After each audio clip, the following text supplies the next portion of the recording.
While sipping piña coladas on a blissful cruise, I never expected the HOA to bulldoze my home for lack of a car.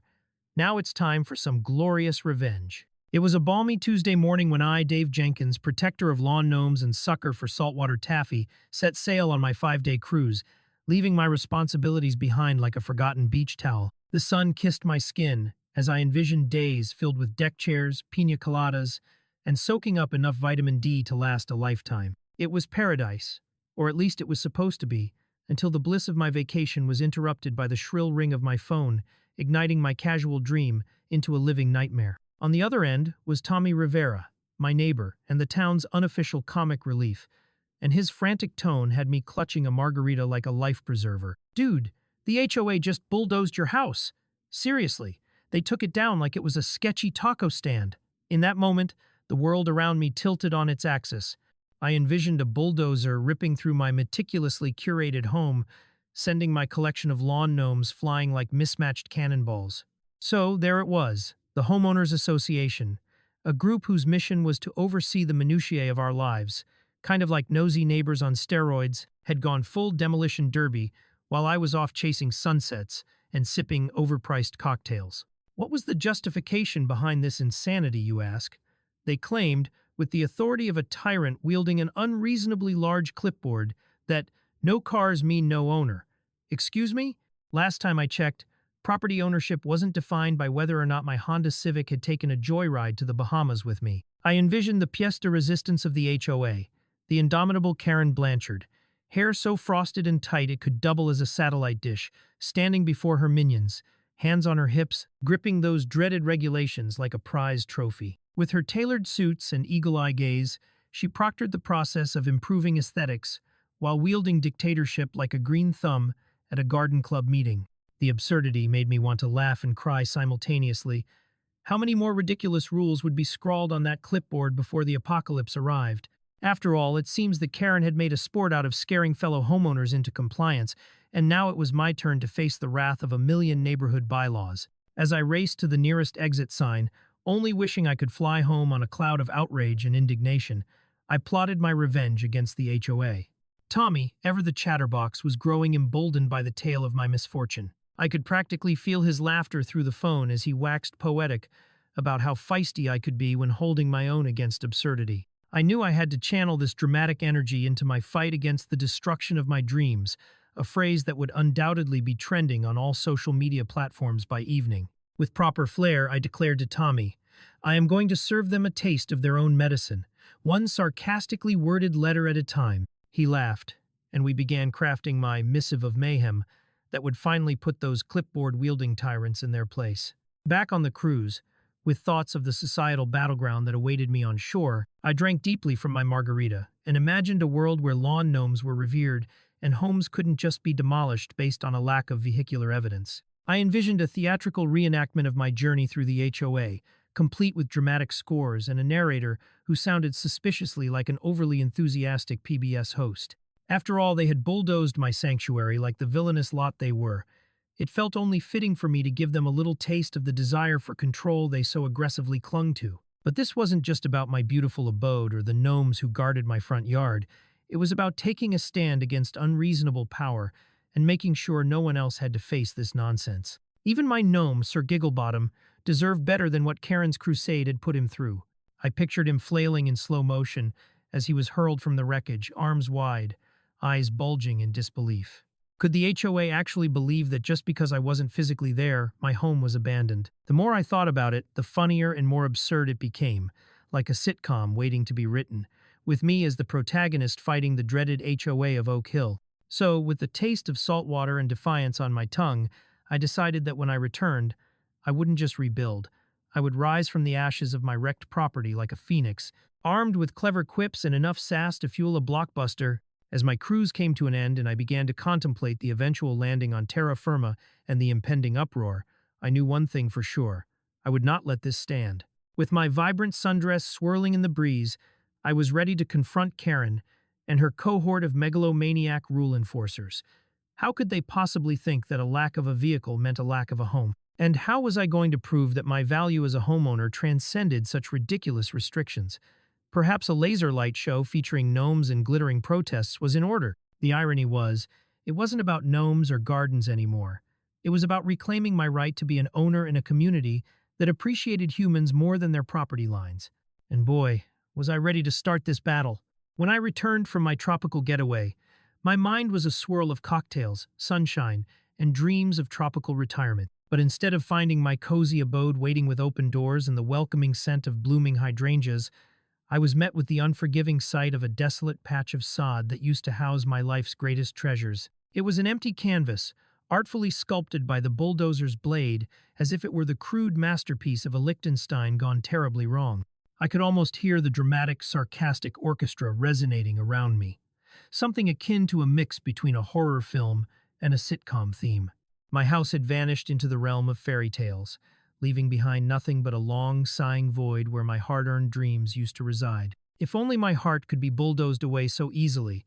What a lovely metaphor for my life crumbling, right down to the last splintered shard of sunshine plastered across my carefully chosen decor. It didn't take long for me to discover that I had been crowned the latest outcast of Oak Hill. The HOA had gone full medieval on my life, and I could practically hear Karen Blanchard in her nightly huddles with the other neighborhood lords, tossing around threats of expulsion like confetti. The former resident of 123 Dream Lane has clearly abandoned ship, she must have proclaimed, clipboard in hand, surveying the scene like some self-proclaimed ruler of a tiny fiefdom. The gall. I could almost hear my gnome Sir Gigglebottom chuckling in disbelief, as if to say, they think bulldozing houses will propel them to power? That's precious. But deep down, amid the laughs, lay the product of something much more potent than humor. It was the indignant fire kindled within me, ready to ignite a rebellion against the faux aristocracy masquerading around the neighborhood. Inspired by the absurdity of it all, I began crafting my master plan. The ultimate HOA takedown would rely not on protest signs or incendiary speeches, but on memes. Yes, you heard me. The world had turned to pixels and punchlines, and I would use them to ignite shocked gasps and encourage chuckles throughout the neighborhood. I could imagine it now, a meme of Karen, imposing and frosty as ever, but juxtaposed against the sheer chaos of my missing house. When your HOA thinks a lack of cars means no ownership, are we playing Monopoly or real life here? It was the comedic gold that danced through my mind like glitter thrown on a motionless canvas. I could practically feel the uproar building within our community. Tommy would be my loyal sidekick in this campaign of digital hilarity. Wouldn't it be liberating to watch the HOA crumble under a barrage of laughter instead of rules? After all, humor was the weapon of the people, and I could wield it like a knight brandishing a sword, a ridiculous sword shaped like a garden hose, perhaps. As I delved deeper into my meme-crafting mania, I contemplated hosting a real-life protest, just a small gathering perhaps with inflatable flamingos as sentries, picket signs brightly painted in wild colors, and laughter echoing through our quaint streets. The thought of it sent tingles across my skin and brightened my wide grin. Imagine Karen's shocked expression upon discovering that I wasn't going to silently fade away into oblivion. Instead, I'd create the spectacular gnome-olution, a stand against outrageous homeownership tyranny. A shindig like no other, the inflatable flamingos symbolizing the ridiculousness of it all and hopefully providing a suitable backdrop for the neighbors to see the absurdity of our HOA rulebook come to life. Bring your best signs and maybe some fruity cocktails for the cause. I'd rally my comrades like a woman on a mission born not just for me but for every beleaguered homeowner who had felt the heavy hand of ridiculous governance upon their lives. Vision fueled my ambition, and as I perused social media for inspiration, I became aware of just how powerful community humor could be in revealing the absurdities of our existence. If everyone could take a step back and laugh at our overlords, the neighborhood would grow stronger together. Nothing would be more delightful than gathering all of our little shared grievances and tossing them into a celebratory bonfire of satire. Hey guys, what's the HOA motto? No cars means no owner. I could continue. So I guess if you get a flat tire, your house stops being yours? The people would erupt in laughter. It would be beautiful. My spirits soared higher with each syllable of ridiculousness, and soon I found myself daydreaming of neighborhood gatherings, potlucks accompanied by satirical skits that would let our frustrations flow freely and end with us, all of us, staring down the tyranny of Karen and her clipboard with ironic smiles. But of course, while my brain was on holiday in a land of laughter, my heart remained tangled in a tangle of righteous indignation. Rebuilding would be my duty, yes, but exposing the absurdity of my neighborhood had suddenly turned into a flickering flame of passion. For every homeowner suffering quietly, I felt compelled to roar on their behalf. I could almost taste the clash of absurd bureaucracy versus spirited freedom, knowing I'd wade through the seas of press releases, community newsletters, and neighborhood meetings, armed with a sense of humor sharper than Karen's sharpened eyebrows.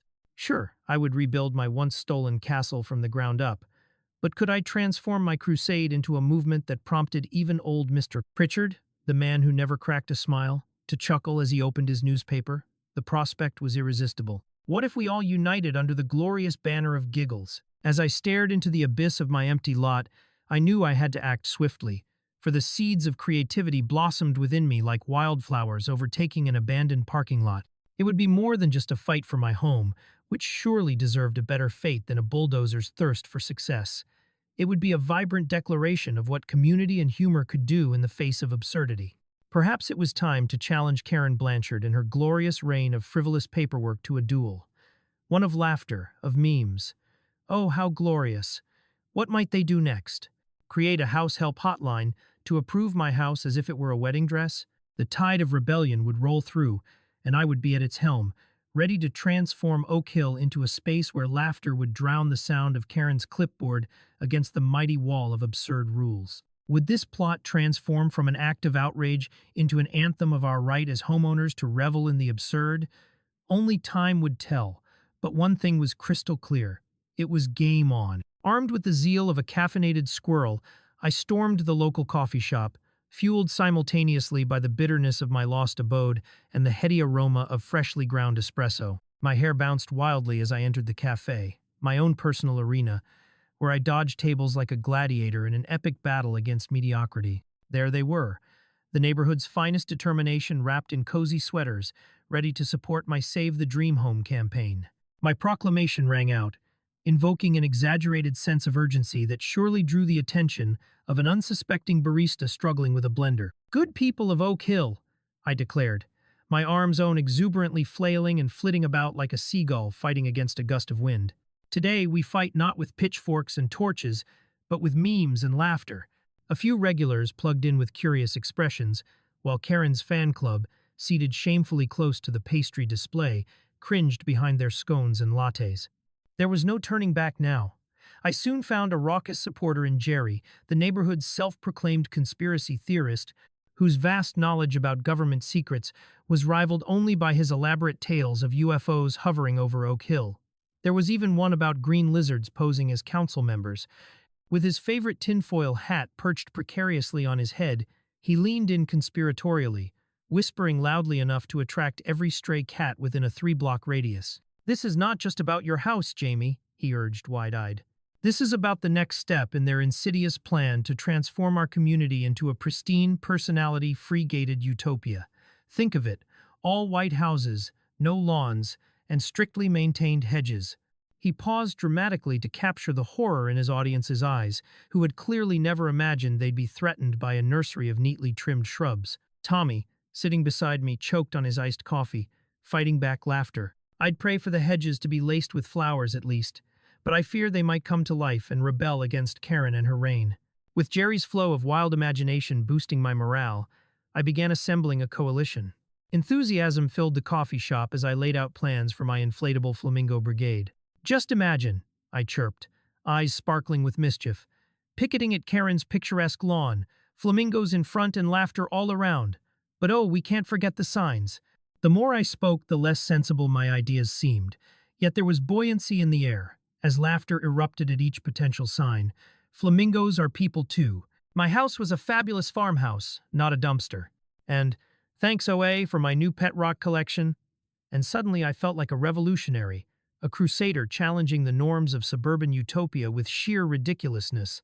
I could envision myself wearing a pirate flag while dodging Karen's disapproving gazes as she triumphantly scribbled on her clipboard, muttering about compliance and property value like a disgruntled school principal. But just as laughter bubbled and plans began to take form, in waltzed the queen herself, Karen Blanchard, with her clipboard and commanding presence cutting through the jovial atmosphere. "What is this ruckus?" she demanded, peering over her glasses like a hawk, questioning a fledgling's desire to soar. The very air shifted, growing dense with silent fears, and I couldn't help but notice how her tailored suit hugged her body like an overzealous security blanket ready to strike. In that moment, my mind raced between absurd images of her shoving me off my imaginary soapbox and the realization that there was no time to hide in the safe embrace of humor. Leveling my gaze toward her with the fiery intensity of a kitten facing off against an unsuspecting tutor, I took a deep breath, spurred on not by cowardice but by the spirit of camaraderie swirling around me. "Karen," I exclaimed,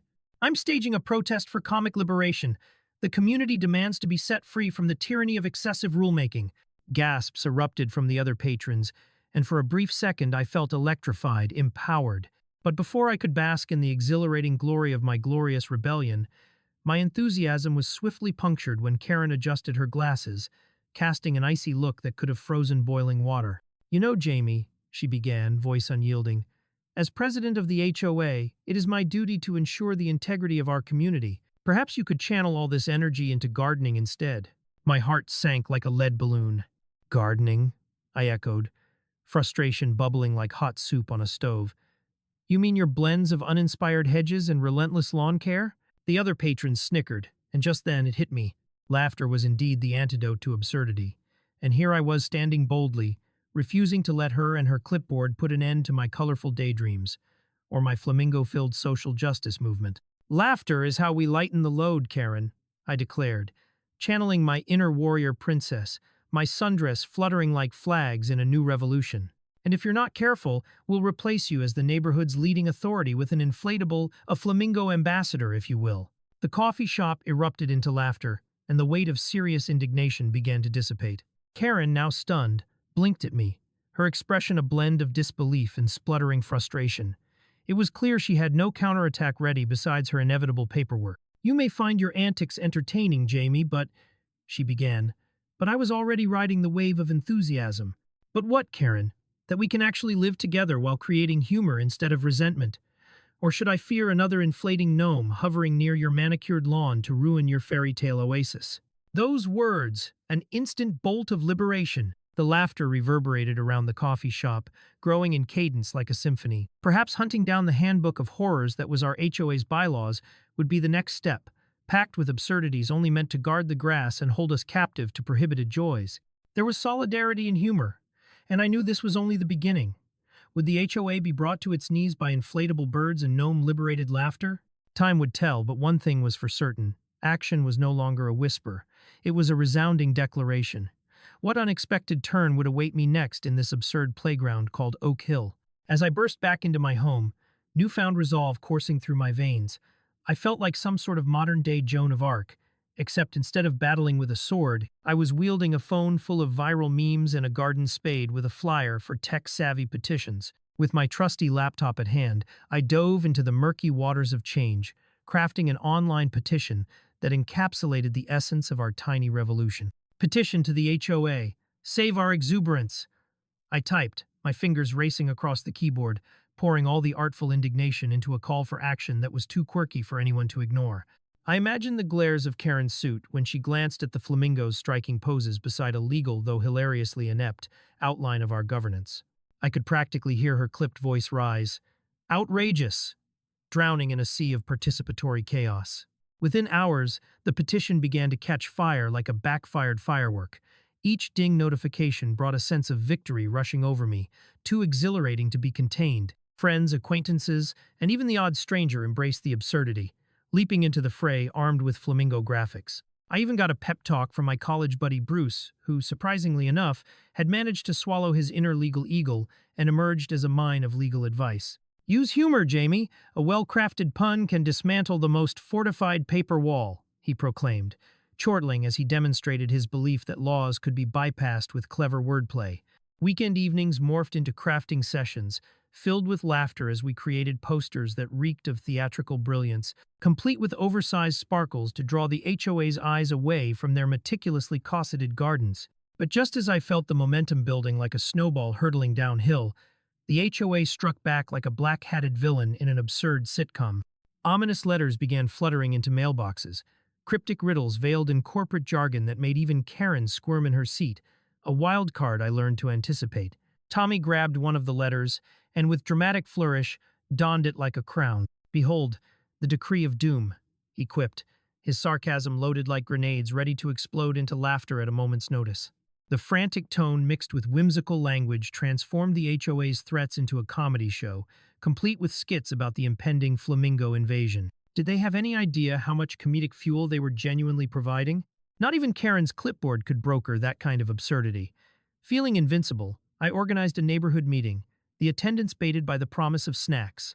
It was brilliant. After all, who could resist the allure of community drama served with glimmering trays of brownies? My friends trickled in amidst a swirl of concerns, half-serious anger, and a healthy dose of caffeine, the kind of brew that makes one feel like a superhero advocating for the liberation of lawn flamingos. As I transformed the bland community center into a carnival of discourse, excitement crackled in the air. I reveled in the delightful chaos that surrounded me, ready to unleash the unadulterated flavor of discontent onto the unsuspecting HOA supersession. Karen, of course, swept in like a storm cloud, eyes narrowing at the sight of our festive rebellion nestled among plates of cookies and muffins. With her clipboard raised, she looked aghast at what I dared to conjure within her dominion. "This isn't how we engage with professional decorum," she barked, probably resisting the urge to clamp down on her own fantasy of a pristine neighborhood.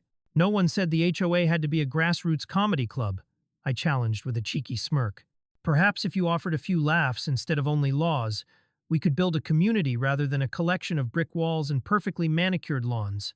My words danced like confetti through the air, igniting the room, with fellow neighbors visibly nodding and chuckling at the very thought of Karen advocating for any semblance of mirth. What was she going to do now? Invoke laws against laughter? In that moment, it became clear, no matter how daunting her tailored suit seemed, or how commanding her posture was, our burgeoning chaos of levity was disciplining her more effectively than any intimidation tactic. Her cheeks flushed as she attempted to regain a semblance of control. "This is absurd," she sputtered, eyes darting from faces flushed with laughter to those swayed by mirth.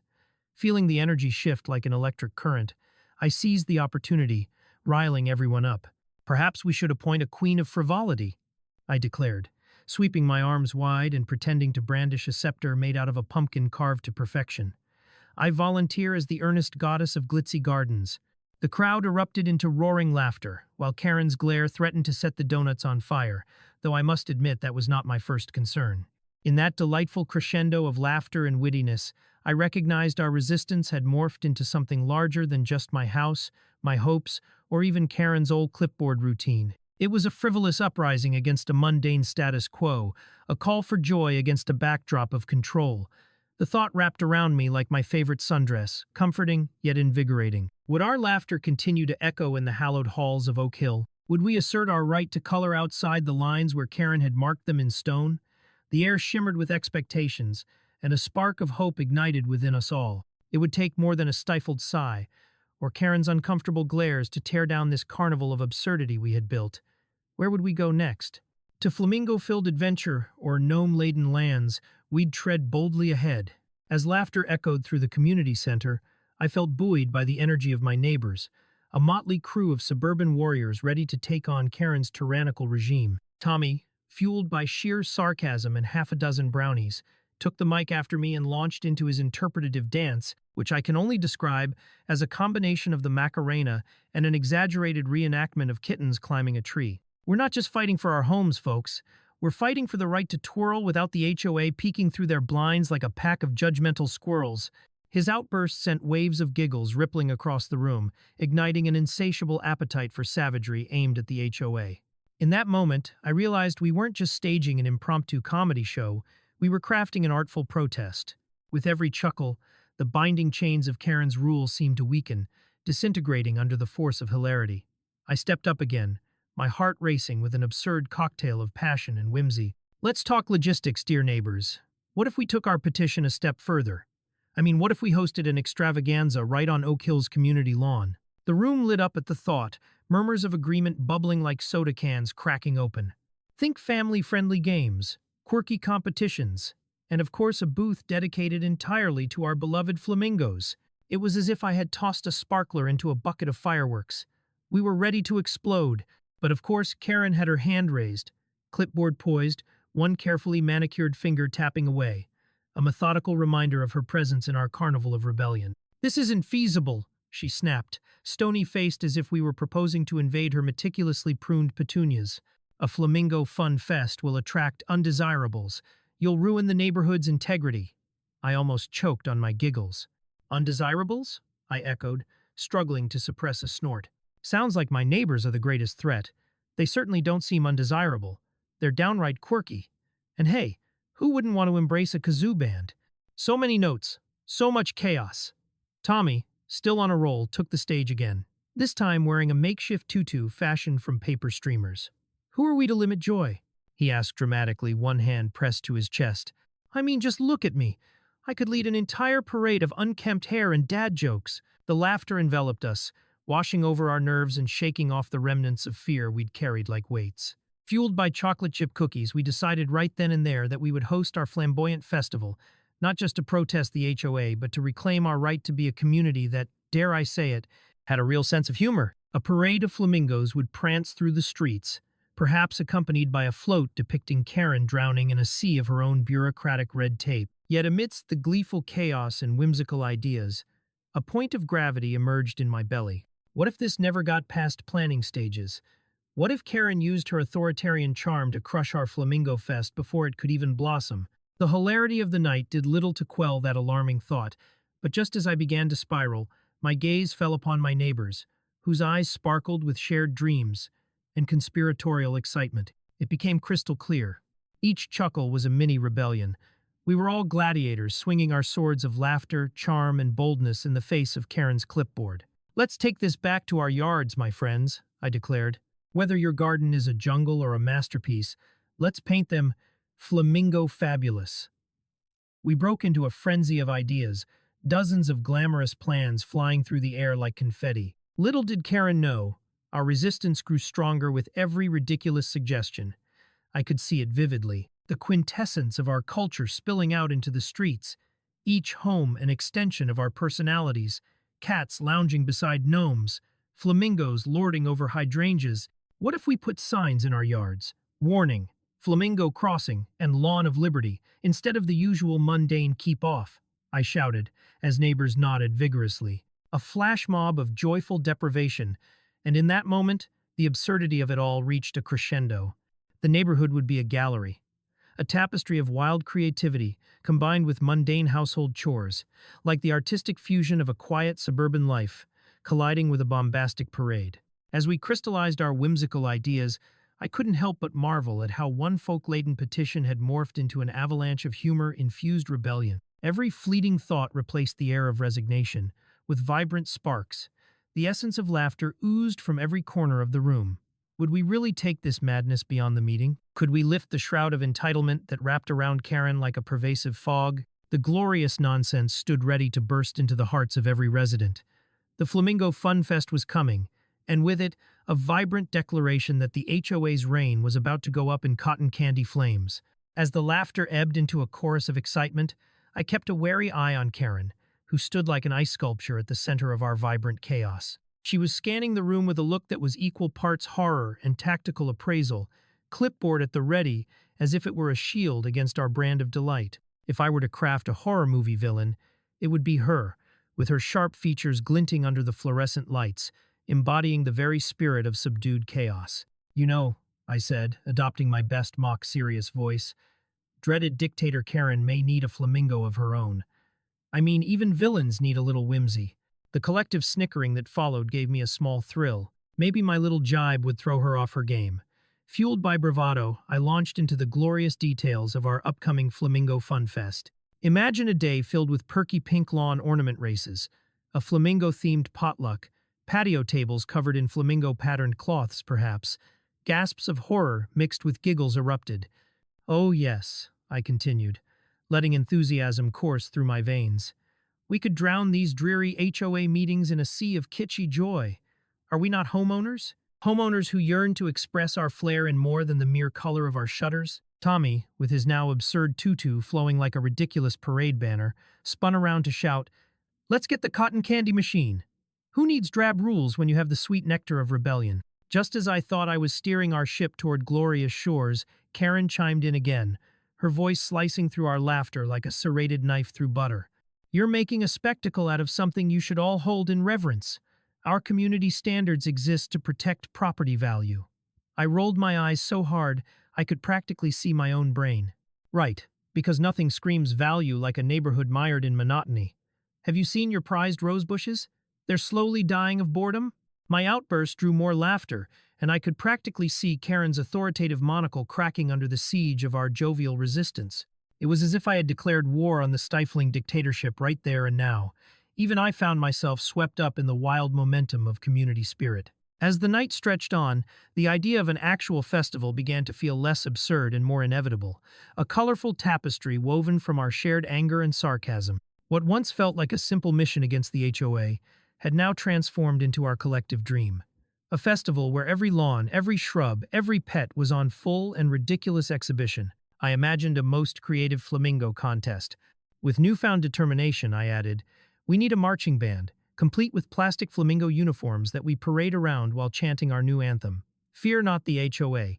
Laughter exploded across the room, resounding off the walls as we all reveled in jubilant anticipation. The very image of Karen overseeing our parade, seething behind her clipboard, only added a topping to our delicious cake of irony. However, amid the festivity, a gnawing worry clawed at the edges of my brain.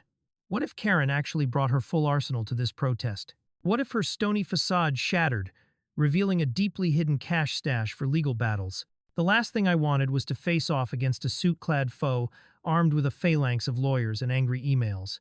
Just as doubts creep in, Tommy burst into a dramatic soliloquy. "Why fear the vengeful HOA?" he hollered. "Let us gather our flamingos, our creativity, and possibly a giant inflatable unicorn or two. Besides, all they can throw at us is paperwork and a stern talking to, and who fears a talking to when we have each other's backs?" His words sent a ripple of energy through the crowd, and I leaned over to him, whispering, "Who knew flamingo fighter would be your calling?" The night culminated in a resounding unity, each person ready to stand shoulder to shoulder, flamingo wands held high, not just to poke fun, but to reclaim our neighborhood from the clutches of Karen's cold governance. We cheerfully debated signs, games, and gags, every suggestion getting wilder and more joyful as more ideas were tossed into our bemused pot of rebellion. "What about a faux flamingo prison where Karen can sit and ponder her uptight existence?" I suggested, and laughter ensued, the very essence of hilarity making its way into the hearts of my neighbors. We were weaving a tale, a legend sparked from disdain toward Karen's microscopic vision of homeownership, transformed into a quest for joyful community, and I couldn't be more thrilled. As the meeting drew to a climactic close, I stood in front of my gathered gang of lawn warriors, my heart swelling with pride. "Let's turn our lawns into sanctuaries of silliness. Bring your flamingos, your decorations, and your spirit. On the day of the Flamingo Fun Fest, let the streets overflow with laughter, echoing the reality check of our absurd little home. We will dance, celebrate, and declare, loud and clear, that we won't let the HOA bulldoze our lives or our whimsical dreams." They roared their approval, each cheer twisting the ever-stiff reality into a more malleable form. We were not just homeowners fighting an enemy. We were a community, ready to reclaim our joy from the hands of tyranny. Could this festival indeed become the liberating, joyous force we so desperately needed? We were about to find out.